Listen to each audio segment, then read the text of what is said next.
త్వరలో ఆంధ్రప్రదేశ్ రాష్ట్రంలో భారీ స్థాయిలో పెట్టుబడులు పెట్టేందుకు అనేక కంపెనీలు రానున్నాయని మంత్రి నారా లోకేష్ ప్రకటించారు.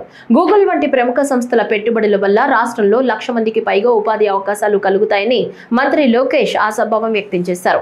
గత నవంబర్లో గూగుల్ ప్రతినిధులు ముఖ్యమంత్రి చంద్రబాబును కలిశారని, అప్పట్లో ప్రభుత్వం వారికి అనువైన స్థలాన్ని కూడా చూపించిందని చెప్పారు.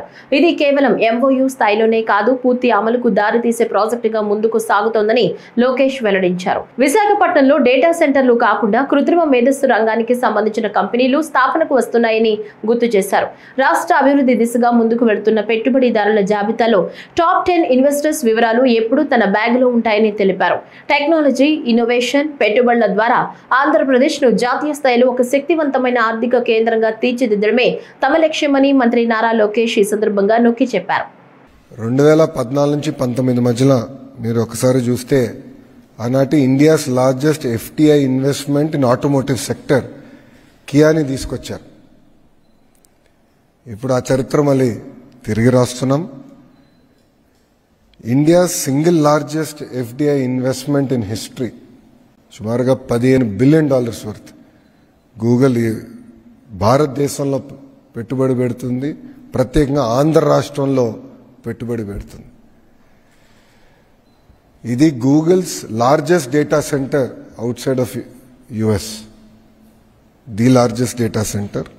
ఇదేంటంటే అనేక దేశాలు కూడా వాళ్ళు ఇవాల్యుయేట్ చేశారు.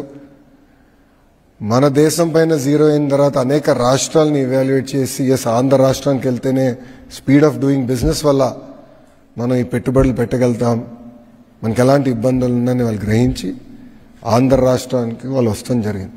ఇది కేవలం ఆంధ్ర రాష్ట్ర గెలుపు కాదు, భారతదేశం గెలిచింది. గతంలో ఎట్లయితే మైక్రోసాఫ్ట్ అనేది హైదరాబాద్ రూపురేఖలు మార్చిందో, అది ఈ గూగుల్ పెట్టుబడి విశాఖపట్నం రూపురేఖలు మార్చిపోబోతుంది. ఇది కేవలం ఒక డేటా సెంటర్ గురించే కాదు, కేబుల్ ల్యాండింగ్ స్టేషన్ ఉంటుంది, రెన్యూబుల్ ఎనర్జీ ఉంటుంది, ఏఐకి సంబంధించిన అనేక కంపెనీలు కూడా విశాఖపట్నానికి వస్తాయి. కొన్ని రిపోర్ట్స్ కూడా మనం చూస్తే 25 టైమ్స్ మల్టిప్లయర్ ఎఫెక్ట్ ఉంటుంది ఈ పెట్టుబడుల వల్ల, 25 టైమ్స్. అలాంటి ఎకనామిక్ యాక్టివిటీ ఒక విశాఖపట్నంలోనే గూగుల్ చేయబోతుంది. ఈ ఒక్క పెట్టుబడి వల్ల మా అంచనా సుమారుగా 1,88,000 మందికి డైరెక్ట్గా ఇండైరెక్ట్గా ఉద్యోగాలు కల్పించగలుగుతాం.